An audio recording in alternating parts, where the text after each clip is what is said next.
السلام عليكم ورحمة الله وبركاته.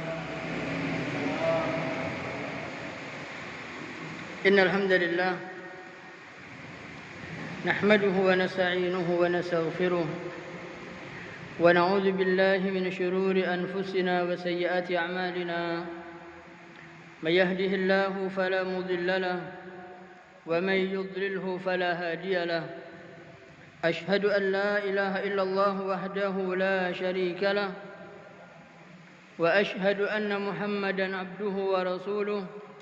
اللهم صل على محمد وعلى آله وأصحابه ومن تبعهم بإحسان إلى يوم الدين.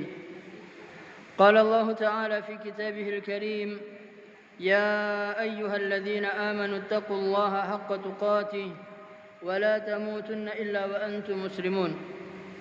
يا أيها الناس اتقوا ربكم الذي خلقكم من نفس واحدة وخلق منها زوجها وبث منهما رجالا كثيرا ونساء واتقوا الله الذي تساءلون به والأرحام إن الله كان عليكم رقيبا. يا أيها الذين آمنوا اتقوا الله وقولوا قولا سديدا يصلح لكم أعمالكم ويغفر لكم ذنوبكم ومن يطع الله ورسوله فقد فاز فوزا عظيما. أما بعد فإن أصدق الحديث كتاب الله وخير الهدى هدى محمد صلى الله عليه وسلم وشر الأمور محدثاتها وكل محدثة بدعة وكل بدعة ضلالة وكل ضلالة في النار. Ma'asyiral muslimin, sidang salat maghrib dan isya yang dirahmati Allah. Alhamdulillah, puja-puji syukur kita ucapkan kepada Allah atas nikmat-nikmat yang Allah berikan kepada kita, nikmat iman, nikmat Islam, kemudian sehat, dan kita mohon kepada Allah agar ketiga nikmat ini senantiasa Allah anugerahkan kepada kita sehingga kita bersungguh-sungguh dalam beribadah kepada Allah dan kemudian kita dimatikan oleh Allah dalam keadaan husnul khatimah. Salawat dan salam kita haturkan kepada Nabi besar Muhammad sallallahu alaihi wasallam, yang mana dengan diutusnya beliau sallallahu alaihi wasallam maka syariat Islam ini sempurna dan kita hanya diwajibkan mengikuti sunnah-sunnah Nabi sallallahu alaihi wasallam dalam segala urusan. Dan kita mohon kepada Allah agar kita semua dimudahkan oleh Allah dalam melaksanakan apa yang Allah dan Rasulnya perintah, dan Allah persulit bagi kita untuk bermaksiat kepada Allah dan Rasulnya. Ma'asyiral muslimin rahimakumullah, pada pertemuan kita yang lalu kita membahas tentang bagaimana perhatian sahabat Nabi sallallahu alaihi wasallam terhadap sunnah-sunnah beliau. Bahkan Abdullah bin Umar mengatakan kepada putranya yang bernama Bilal, pada waktu itu Bilal mengatakan, wallahi lanamna'annahun. Artinya ketika Abdullah bin Umar mengatakan bahwasanya Rasulullah sallallahu alaihi wasallam beliau mengatakan, la tamna'u ima'akum al-masajid, jangan kalian larang wanita-wanita kalian pergi ke masjid. Kemudian Bilal bin Abdullah bin Umar mengatakan, wallahi lanamna'annahun, demi Allah kami akan melarangnya, kami akan melarang wanita-wanita ke masjid. Kemudian Abdullah bin Umar mengatakan, uhadditsuk, aku sampaikan kepadamu lagi wahai Bilal, bahwasanya Nabi sallallahu alaihi wasallam bersabda, jangan kalian larang wanita-wanita kalian ke masjid. Kemudian Bilal mengatakan, wallahi lanamna'annahun, demi Allah aku akan melarang mereka ke masjid. Maka ma'asyiral muslimin, Abdullah bin Umar mengatakan bagaimana Nabi mengatakan jangan kalian larang, dan kamu mengatakan wallahi kami melarangnya, artinya menyelisihi perintah Nabi sallallahu alaihi wasallam. Maka Abdullah bin Umar tidak mengajak bicara putranya sampai wafat. Padahal kita dilarang membiarkan, tidak bertegur sapa dengan sesama muslim lebih dari 3 hari. Sementara Abdullah bin Umar, karena putranya tidak mau mengindahkan apa yang disampaikan oleh Nabi, bahkan mengatakan dengan sumpah dan akan menyelisihi apa yang dikatakan oleh Nabi sallallahu alaihi wasallam, maka Abdullah bin Umar membiarkan putranya dan tidak mengajak putranya berbicara sampai wafat. Kemudian ma'asyiral muslimin rahimakumullah, kemudian bagaimana Umar bin Khattab yang kita sampaikan pada pertemuan yang lalu dari Abis bin Rabi'ah, dia mengatakan, aku melihat Umar bin Khattab radhiyallahu an mencium Hajar Aswad. Kemudian sambil mencium Hajar Aswad ini, Umar bin Khattab mengatakan, inni a'lam, aku tahu, sungguh aku tahu, annaka hajarun, bahwasanya kamu ini batu, tidak bisa memberikan manfaat sedikit pun dan tidak bisa memberikan madarat sedikit pun kepadaku. Kalau saja aku tidak melihat Nabi menciummu dalam ibadah tawaf ini, maka aku tidak akan kerjakan. Ini ittiba sahabat Nabi sallallahu alaihi wasallam terhadap sunnah Nabi sallallahu alaihi wasallam. Kemudian ma'asyiral muslimin rahimakumullah, kewajiban mengikuti hukum Rasul sallallahu alaihi wasallam atau hukum Allah dan Rasulnya. Maka Allah Subhanahu wa taala dalam Al-Qur'an sebutkan, a'udzubillahi minasyaitonir rajim, fala wa rabbik, demi Tuhanmu, sumpah demi Tuhanmu, la yu'minun, mereka tidak dikatakan beriman wahai Muhammad. Siapa mereka yang dikatakan tidak beriman? Hatta yuhakkimuka fima syajara bainahum, sampai mereka tunduk atau menjadikan kamu wahai Muhammad hakim untuk menyelesaikan perseteruan di antara mereka. Kemudian setelah itu yang kedua, summa la yajidu fi anfusihim harajan mimma qadait, kemudian dengan keputusanmu, dengan putusanmu itu wahai Muhammad, orang-orang ini tidak ada dalam hatinya keberatan. Kemudian yang ketiga, wa yusallimu taslima, dan tunduk patuh kepadamu. Kalau sampai ini belum dikerjakan, maka tidak dikatakan beriman. Maka mengikuti apa? Mengikuti sunnah Nabi sallallahu alaihi wasallam dalam segala hal. Sampai dalam pertikaian pun kembali kepada Allah dan Rasulnya. Kemudian patuh dengan apa yang menjadi putusan dan pasrah. Kemudian ma'asyiral muslimin rahimakumullah, Allah Subhanahu wa taala juga dalam Al-Qur'an menyebutkan, innama kana qaulal mu'minin, hanyalah ucapan orang yang beriman itu, idza du'u ilallahi wa rasulih, apabila dipanggil, diajak kepada Allah dan Rasulnya, liyahkuma bainahum, supaya Nabi Muhammad menyelesaikan urusan di antara mereka. Apa ucapan orang yang beriman? Ayyaqulu sami'na wa ata'na, kami mendengar dan kami taat, kami mendengar dan kami ikuti. Maka kata Allah, wa ulaika humul muflihun, mereka itulah orang-orang yang beruntung. Ma'asyiral muslimin rahimakumullah, kita insyaallah hafal pada penutup surat Al-Baqarah,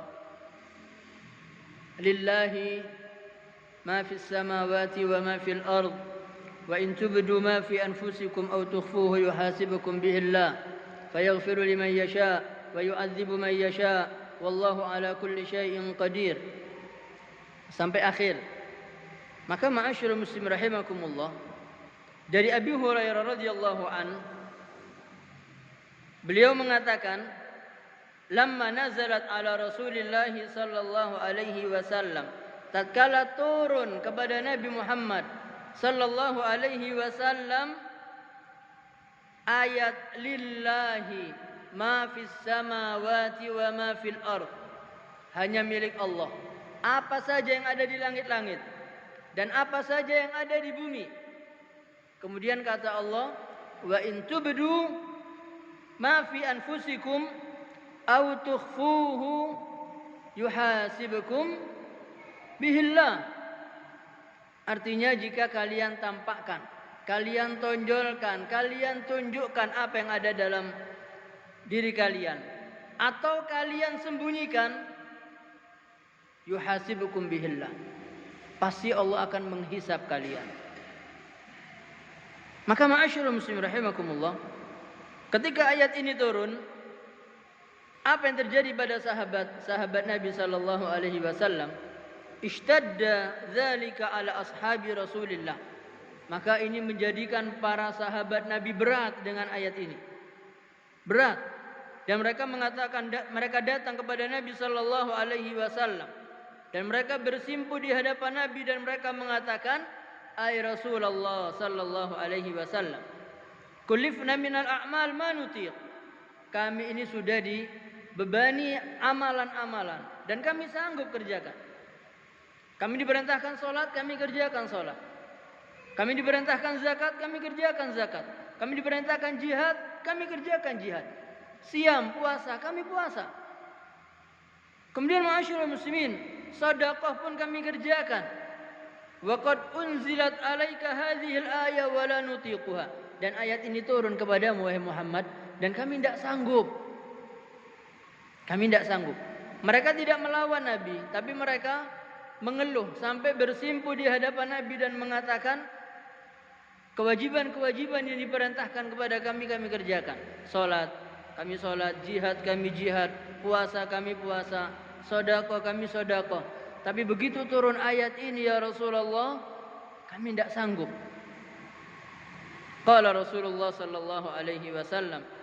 Kemudian Nabi sallallahu alaihi wasallam bertanya kepada mereka, aturiduna an taqulu kama qala ahlul kitabaini min qablikum. Apakah kalian ini mau seperti atau mau mengucapkan ucapan yang pernah dikatakan oleh ahlul kitab sebelum kalian, Yahudi dan Nasrani? Bagaimana mereka? Mereka mengatakan apa? Sami'na wa asaina.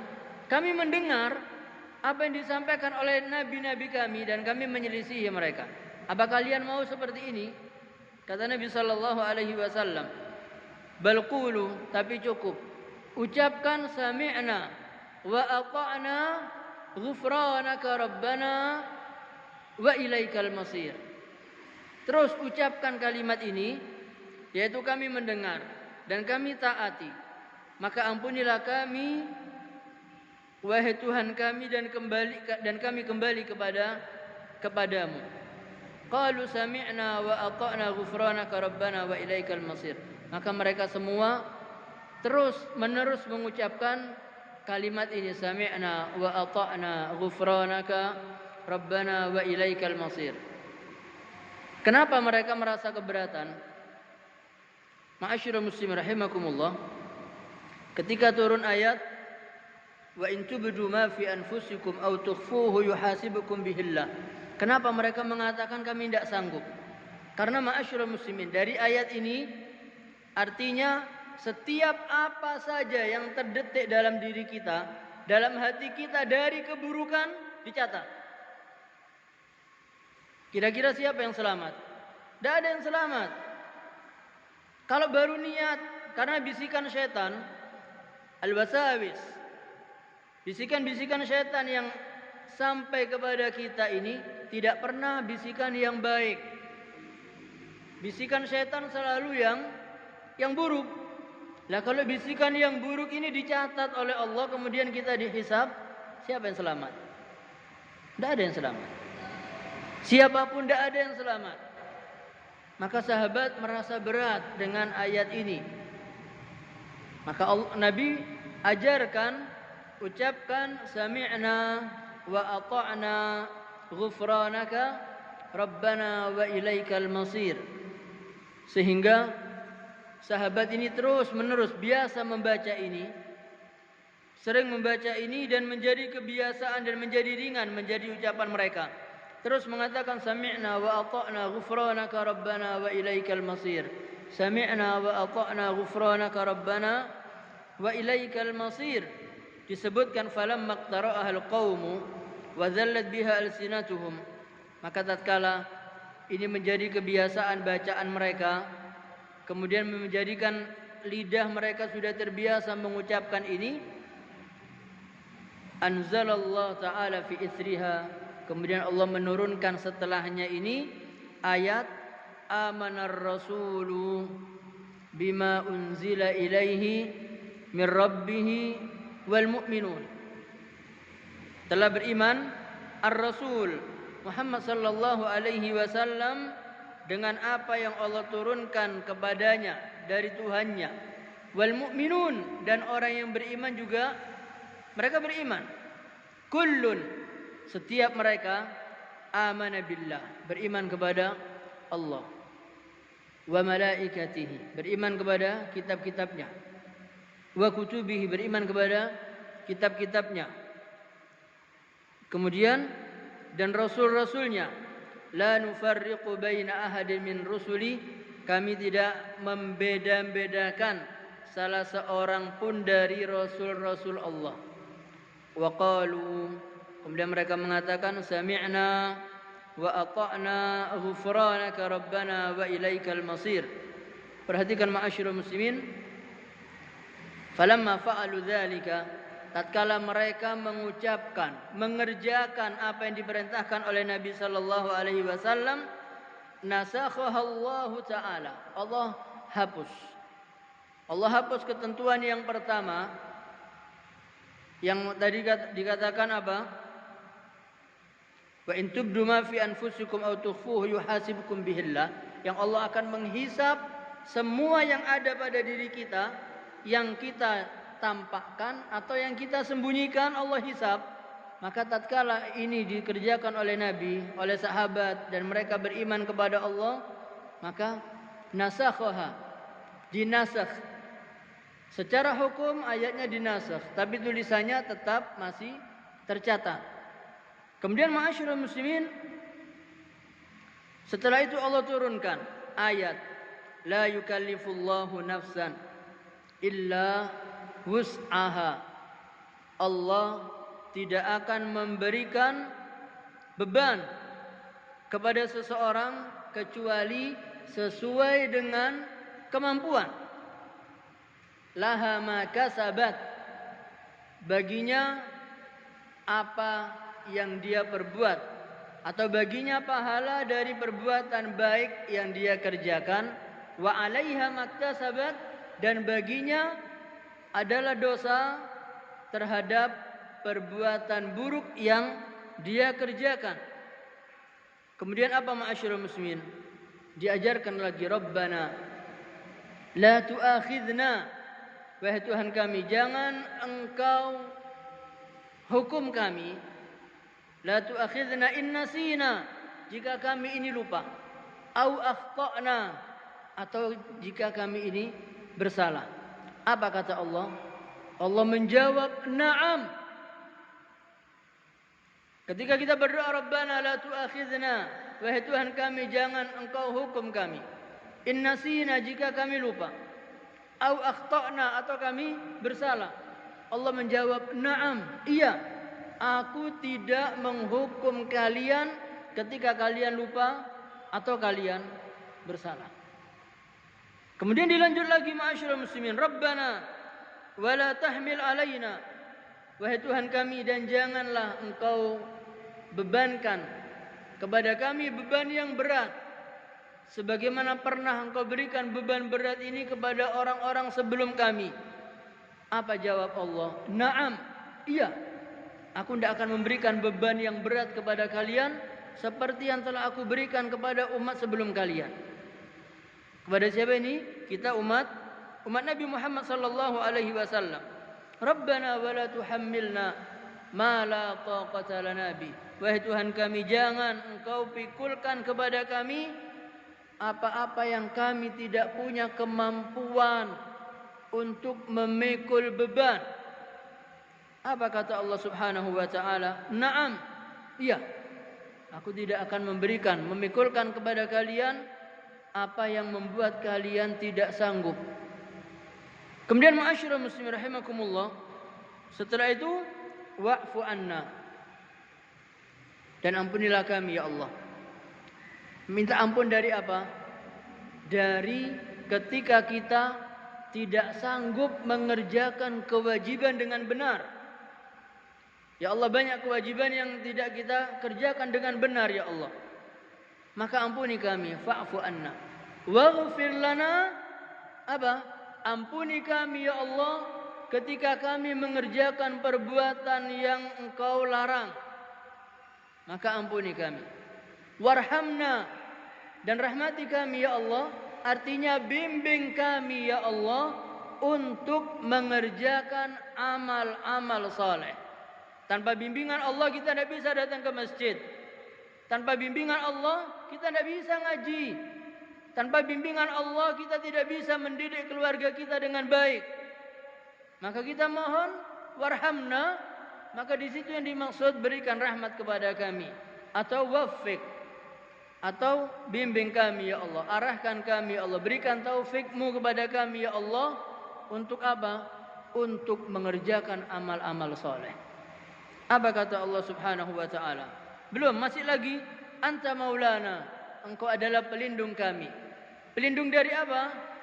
Disebutkan anta mutawallina, atau Engkau ya Allah menjadi pelindung kami dalam kehidupan dunia dan dalam kehidupan akhirat. Fansurna, maka bantu kami, tolong kami, alal qaumil kafirin, dari orang-orang kafir. Kita hanya beranggapan orang-orang kafir musuh-musuh kita. Tidak hanya itu, tapi juga kita dibimbing atau kita diminta pertolongan dari Allah atau kepada Allah dari apa? Dari orang kafir, iya, dan dari pemimpin orang kafir. Siapa? Pemimpin orang kafir itu syaitan. Maka kita mohon perlindungan kepada Allah dari orang kafir. Minta pertolongan kepada Allah dari orang kafir dan juga dari syaitan. Fansurna 'alal qaumil kafirin. Apa kata Allah Subhanahu wa taala? Naam. Iya. Kata Allah, aku memberikan ampunan kepadamu atas apa? Atas apa tadi? Atas sembrononya kita dalam mengerjakan yang wajib. Salatnya baru takbiratul ihram, Allahu Akbar sudah hilang. Kemudian puasanya banyak dirusak dengan rasan-rasan dan seterusnya. Kemudian ngajinya juga malas-malesan. Maka ini kita mohon kepada Allah, fa'fu anna. Ya Allah, ampuni kami dari kewajiban yang lalai kita kerjakan. Waghfir lana, dan ampuni kami ya Allah dari mengerjakan perbuatan yang Engkau larang. Dan tolong kami ya Allah dari orang-orang kafir. Maka Allah kabulkan semua. Ma'asyiral muslimin rahimakumullah. Dalam hadis ini Nabi sallallahu alaihi wasallam, dan disebutkan dalam kitab ini, ketika mendapatkan perintah dari Allah dan Rasulnya, kebanyakan dari kita sekarang, dia akan datang kepadamu dan dia berkata, innar rasula amara bikadza. Nabi ini memerintahkan kita untuk mengerjakan ini. Kita tidak segera mengerjakan, tapi masih tanya, wajib apa sunnah? Ini yang kita tanya dulu, wajib apa sunnah? Perintahnya datang ke masjid, salat tahiyatul masjid sebelum duduk. Apa hukumnya? Wajib apa sunnah? Tidak demikian, kerjakan dulu. Begitu ada perintah langsung kita kerjakan dulu. Tanya hukumnya nanti. Tanya hukumnya nanti, kerjakan dulu. Ada perintah begini, kerjakan dulu. Ada larangan begini, langsung ditinggalkan dulu. Karena disebutkan ketika ada orang bertanya, ini ada perintah, Nabi mengatakan begini. Salah satu contoh, bukan artinya perintah ini masih baru, tidak. Mungkin kita baru membaca, atau mungkin kita baru mendengarkan pengajian. Salah satu contoh, Nabi melarang kita makan minum dengan tangan kiri. Begitu ada larangan, ya sudah, tidak usah kita minum tangan kiri, langsung kita ganti makan minum tangan kanan. Tidak usah tanya, itu larangannya apa? Haram apa makruh? Tidak usah, langsung ditinggal. Kemudian perintah juga demikian, dikerjakan dulu. Karena orang-orang yang malas itu adalah ketika datang perintah, dia tanya dulu hukumnya. Hukumnya wajib atau hukumnya sunnah atau pahalanya apa kalau kita kerjakan. Dan dia tidak mengerjakan sampai dia tahu hukum. Terus ini berjalan, dia belum mengerjakan. Nah, sampai tahu hukum. Untuk mencari hukum ini perlu tanya, perlu cari dalil, sementara dia sudah ketinggalan banyak kebaikan. Padahal kalau dia kerjakan perintah ini, kalaupun itu wajib, kemudian dia kerjakan, maka sudah lepas kewajiban atas dirinya. Dan kalaupun itu sunnah, dia sudah mendapatkan pahala. Atau larangan, kalaupun larangan itu sifatnya haram, langsung dia tinggalkan, dia berpahala. Ataupun kalau itu makruh, itu pun dia juga berpahala. Tapi ketika larangan dia terus dia kerjakan, ya sudah. Sekarang ada contoh, ini hukum, ini riba. Ketika kita mengerjakan satu perbuatan, ada satu orang ngomong itu tidak boleh, haram itu riba. Tidak mengatakan haram itu riba, tinggalkan saja. Kemudian bagaimana? Sudah, tidak usah dikerjakan, tidak usah ikut. Dia tidak langsung dia tinggalkan, tapi cari fatwa dulu. Apa hukumnya ini? Ini masih boleh tidak? Ini artinya dalam kondisi seperti ini boleh apa tidak? Terus cari-cari. Padahal kalau dia tinggalkan langsung, dia aman.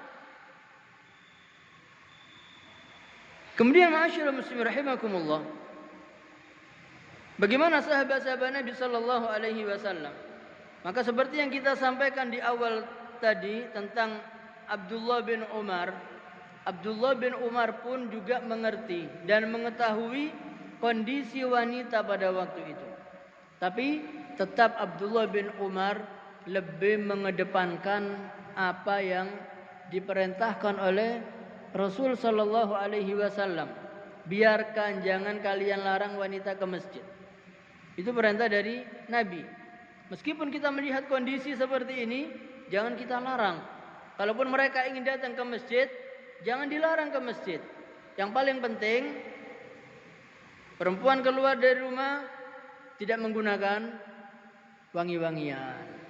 Pakaiannya tidak mencolok, pakaiannya tidak ketat. Kemudian menjaga suara dari orang laki-laki. Kemudian kalau ketemu dengan lawan jenis, ngomongnya tidak lembeng. Iya. Karena kalau omongannya lembeng itu membuat orang laki tertarik. Itu larangannya. Jadi ngomong sewajarnya saja. Kalau tidak ada hajat, tidak ada urusan dengan laki-laki, tidak usah berbicara cari-cari. Iya. Kemudian kalau sudah ngomong, biasanya ngomongnya biasa, ketika ketemu sama laki-laki, kemudian nadanya berubah, suaranya dibuat selembut mungkin. Ini yang dilarang. Sampai kita sampaikan, sampai Aisyah radhiyallahu anha mengatakan kalau Nabi melihat kondisi wanita pada saat ini, tentu Nabi juga akan melarang wanita ke masjid. Nah, kalau kita sudah tidak bisa mengajarkan agama kepada wanita kita di rumah, kemudian setelah itu kita melarang, apalagi kita tidak melarang, tapi tanggung jawab kita jaga wanita kita, istri kita, putri kita dari apa? Dari perkara-perkara yang mengundang syahwat laki-laki. Itu yang paling pokok. Sekarang ini tidak mungkin kita melarang anak wanita kita keluar rumah, ini sekarang sudah tidak mungkin. Pasti keluar. Kenapa? Karena anak-anak kita sekolahnya keluar rumah, fotokopi dan seterusnya pasti keluar. Kecuali semua pekerjaan luar kita yang mengerjakan semua. Untuk urusan rumah, istri tidak usah ke pasar, saya yang ke pasar. Kecuali sedemikian rupa. Beli sayur kita, beli macam-macam kita, istri di rumah. Bisa. Istri tidak boleh keluar. Ada perlunya, mau mengaji, tidak usah. Suami yang ngajarinya ngaji. Bisa. Tidak ada alasan lagi keluar kalau begitu. Mau perlu ke pasar, beli apa? Beli ini. Saya belikan, kasih catatan. Kadang tidak. Diminta tolong nganter, diminta tolong istrinya nganter ke pasar, tidak mau, gengsi. Kenapa? Saya masih ngobrol sama kawan. Ini. Padahal tanggung jawab kita, istri kita itu tanggung jawab kita.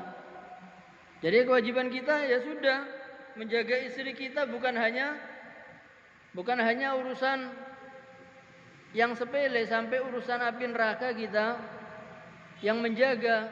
Allah katakan, ya ayyuhalladzina amanu, wahai orang-orang yang beriman, qu anfusakum. Kata Allah, jaga diri kalian.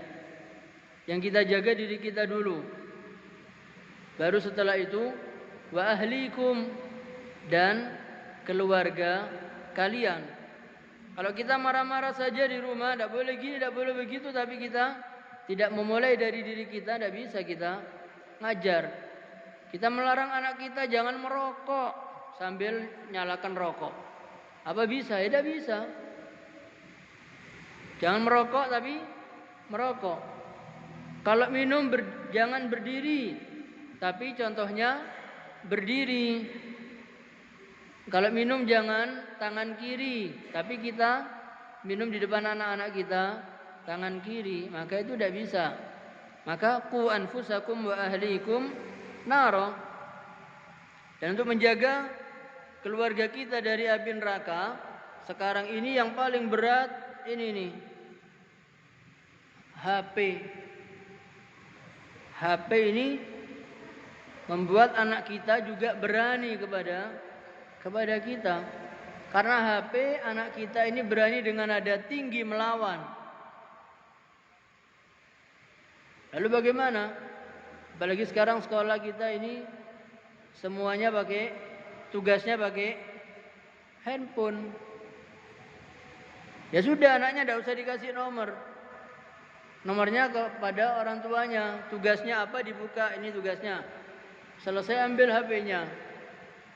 Karena kadang tugasnya diberikan lewat YouTube. YouTube itu iklannya tidak ada yang bagus. Maka ujian kita, fitnah ini adalah semakin berat bagi kita semua. Dan kita hanya mohon kepada Allah dalam doa yang sudah kita baca. Apa tadi? Wa'fu anna. Maafkan kami ya Allah. Terhadap apa? Terhadap kewajiban yang belum sempurna kita kerjakan. Waghfir lana, dan ampuni kami ya Allah terhadap perbuatan dosa yang kita langgar. Warhamna, dan rahmati kami ya Allah, yang artinya bimbing kami ya Allah untuk apa? Mengerjakan amal-amal saleh. Kemudian kita mohon kepada Allah, wansurna 'alal qaumil kafirin, dan tolong kami ya Allah dari orang-orang kafir dan juga dari syaitan. Artinya ma'asyiral muslimin, syaitan ini sebagaimana disampaikan oleh Ibnu Abbas dan Ibnu Mas'ud, Beliau berdua mengatakan, innal yahuda, sesungguhnya orang-orang Yahudi, idza dakhalu fis shalah, ketika mereka mengerjakan salat, la yuwaswasun, mereka tidak digoda sama setan. Orang non muslim, orang yang tidak beriman, ketika mereka beribadah, mereka bisa khusyuk dalam ibadahnya. Kenapa? Karena setan tidak mengganggu. Kenapa tidak mengganggu? Karena setan tahu ibadahnya ini tidak akan diterima karena dia tidak beriman. Setan tidak mengganggu. Bahkan mereka mungkin ibadahnya khusyuk sampai nangis. Bahkan yang mereka minta Allah kabulkan. Kenapa? Karena mereka tidak diganggu oleh setan. Dan setannya tahu tidak mungkin diterima ibadahnya. Kenapa? Karena tidak beriman. Sementara orang muslim itu kalau dia beribadah kepada Allah, diterima ibadahnya. Dan setan tidak mau. Kok enak? Diganggu. Supaya apa? Supaya rusak ibadahnya. Maka ma'asyiral muslimin rahimakumullah, fal yahud dikatakan di sini itu hatinya sudah kosong dari keimanan dan ibadahnya tidak berarti apapun di hadapan Allah karena sudah ibadahnya batilah. Kenapa batilah? Karena dia tidak beriman. Dan orang yang beriman ini salatuhu sahihah maqbulah. Salatnya itu benar, diterima oleh Allah Subhanahu wa taala. Maka syaitan datang kepadanya untuk mengganggu dan untuk merusak nilai dari ibadah yang dikerjakan oleh seorang muslim. Banyak jalannya. Banyak. Sehingga Nabi sallallahu alaihi wasallam dikirim oleh Allah Subhanahu wa taala sebagai pemberi obat kepada kita semua untuk menghilangkan penyakit dari syaitan. Sampai Nabi mengatakan kalau ada datang kalian syaitan mengganggu, memberikan bisikan macam-macam, baca a'udzubillahi minasyaitonir rajim. Kita marah, baca a'udzubillahi minasyaitonir rajim. Dan syaitan ini hebat. Kenapa hebat? Karena dia mencari kawan untuk menemaninya di neraka. Tidak akan pernah putus asa. Dan nanti ketika mendapatkan banyak pengikut di mahkamah Allah, syaitannya khutbah. Ya, syaitannya khutbah. Syaitannya mengatakan, innallaha wa'adakum wa'dal haq. Sesungguhnya Tuhan kalian ini berjanji kepada kalian dengan janji yang benar, pasti ditepati janji Tuhanmu. Wa wa'adtukum, dan aku memberikan janji kepada kalian, iming-iming dan seterusnya. Kata syaitan, fa akhlaftukum, tapi aku tidak tepati janjiku. Dan aku tidak punya kemampuan untuk menyesatkan kalian. Tidak, aku hanya mengajak, ngasih iming-iming, kalian mau. Bahkan yang kalian kerjakan melebihi dari iming-iming. Iming-imingnya syaitan seberapa, majunya lebih jauh. Iming-imingnya sedikit, tapi dosanya kita melampaui dari iming-imingnya. Kalau iming-imingnya mungkin hanya perjalanan sampai Tulungrejo, perempatan, kita bablas sampai ke Malang. Iming-imingnya sedikit saja. Maka kata syaitan, jangan kalian caci maki aku, caci maki diri kalian sendiri. Aku tidak punya kekuasaan atas kalian. Aku mengajak kalian mau, ya sudah. Itu syaitan khutbahnya begitu nanti di mahkamah Allah. Tidak mau menanggung dosa manusia, karena dia hanya ngasih iming-iming kok. Maka ma'asyiral muslimin rahimakumullah, syaitan tidak akan pernah berhenti. Maka Karena bisikan-bisikan ini, kalau kita melihat pada ayat yang pertama tadi, wa in tubdu ma fi anfusikum, jika kalian tunjukkan apa yang ada dalam diri kalian atau kalian sembunyikan, kemudian Allah hisab, maka kita semua akan binasa, tidak sanggup. Karena bisikan syaitan terus yang buruk, maka dikatakan oleh Nabi sallallahu alaihi wasallam bahwasanya Allah Subhanahu wa taala itu tidak akan mencatat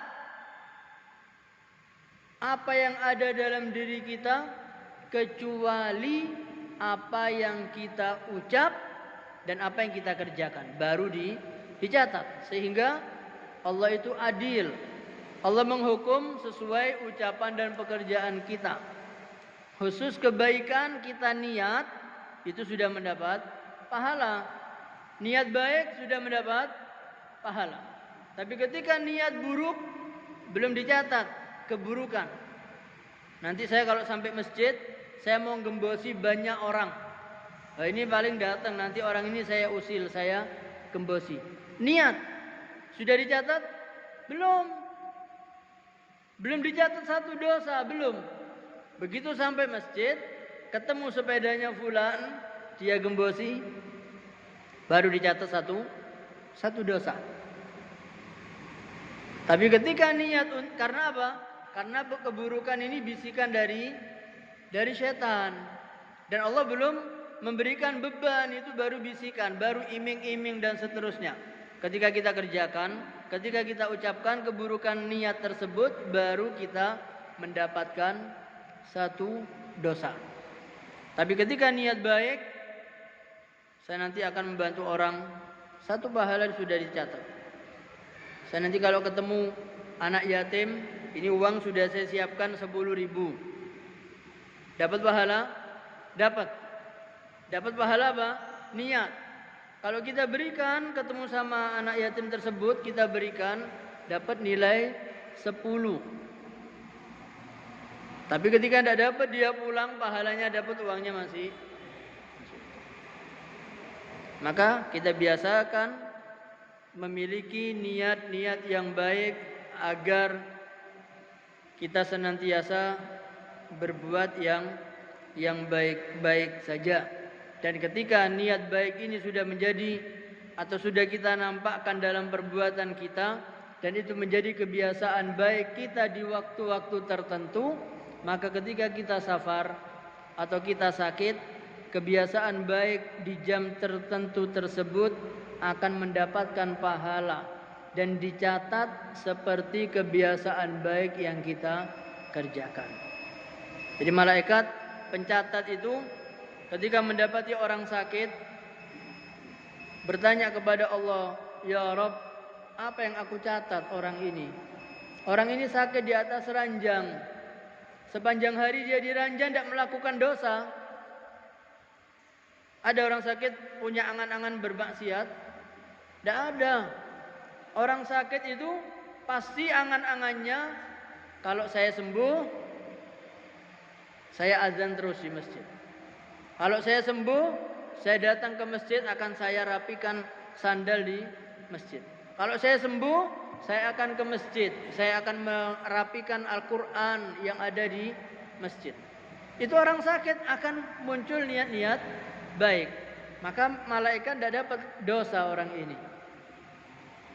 Kemudian bagaimana dengan kebaikannya? Kalau dosanya tidak ada, maka Allah mengatakan, catat di jam-jam tertentu yang orang ini biasa kerjakan kebaikan, catat jam ini sampai jam ini dia baca Quran.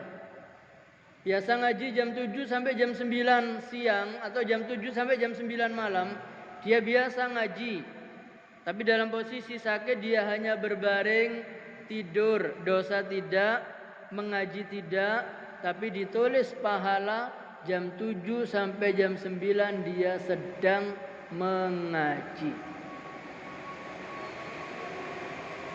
Allah Subhanahu wa taala maha bijaksana. Allah Subhanahu wa taala akan menghukumi seseorang karena dosa dengan keadilan Allah Subhanahu wa taala. Mudah-mudahan ma'asyiral muslimin, apa yang kita sampaikan bermanfaat bagi kita semua. Kita mohon kepada Allah agar Allah Subhanahu wa taala selalu membimbing kita untuk mengerjakan amal-amal saleh dan mengerjakan kewajiban-kewajiban yang Allah wajibkan kepada kita. Dan Allah mudahkan dan Allah perbaiki niat kita sehingga segala ibadah yang kita kerjakan Allah Subhanahu wa taala terima dan menjadi pemberat timbangan amal kita di hadapan Allah Subhanahu wa taala. Dan kita mohon kepada Allah agar Allah Subhanahu wa taala melemahkan diri kita untuk bermaksiat kepada Allah, mempersulit ruang gerak kita untuk kita bermaksiat kepada Allah Subhanahu wa taala. Allahumma salli ala Muhammad وعلى آل محمد كما صليت على إبراهيم وعلى آل إبراهيم في العالمين إنك حميد مجيد. الحمد لله رب العالمين حمدا يوافي نعمه ويكافي مزيده. يا ربنا لك الحمد ولك الشكر كما ينبغي لجلال وجهك الكريم وعظيم سلطانك. اللهم إنا نسألك رضاك والجنة ونعوذ بك من سخطك والنار. اللهم أنت ربنا لا إله إلا أنت سبحانك إنا كنا من الظالمين. اللهم أنت ربنا لا إله إلا أنت خلقتنا ونحن عبادك ونحن على عهدك ووعدك ما استطعنا نعوذ بك من شر ما صنعنا نبوء لك بنعمتك علينا ونبوء بذنوبنا فاغفر لنا فإنه لا يغفر الذنوب إلا أنت. ربنا إننا سمعنا مناديا ينادي للإيمان أن آمنوا بربكم فآمنا ربنا فاغفر لنا ذنوبنا وكفر عنا سيئاتنا وتوفنا مع الأبرار. ربنا وآتنا ما وعدتنا على رسلك ولا تخزنا يوم القيامة إنك لا تخلف الميعاد. اللهم اغفر لنا ذنوبنا ولإخواننا الذين سبقونا بالإيمان ولا تجعل في قلوبنا غلا للذين آمنوا ربنا إنك رؤوف رحيم. اللهم اغفر لموتانا وجميع موتى المسلمين الذين شهدوا لك بالوحدانية ولنبيك بالرسالة وماتوا على ذلك. اللهم اغفر لهم اللهم اغفر لهم وارحمهم وعافهم واعف عنهم وأكرم نزلهم ووسع مدخلهم واغسلهم بالماء والثلج والبرد ونقهم من الذنوب والخطايا كما ينقى الثوب الأبيض من الدنس وأبدلهم ديارا خيرا من ديارهم وأهلا خيرا من أهليهم وأزواجا خيرا من أزواجهم وقهم فتنة القبر وعذاب النار. اللهم إنا نسألك الهدى والتقى والعفاف والغنى. ربنا آتنا من لدنك رحمة وهيئ لنا من أمرنا رشدا. ربنا آتنا في الدنيا حسنة وفي الآخرة حسنة وقنا عذاب النار. وصلى الله على سيدنا محمد وعلى آله وصحبه وسلم وآخر دعوانا أن الحمد لله رب العالمين. Kita tutup dengan doa kafaratul majlis. Subhanakallahumma bihamdika asyhadu an la ilaha illa anta. Assalamualaikum warahmatullahi wabarakatuh.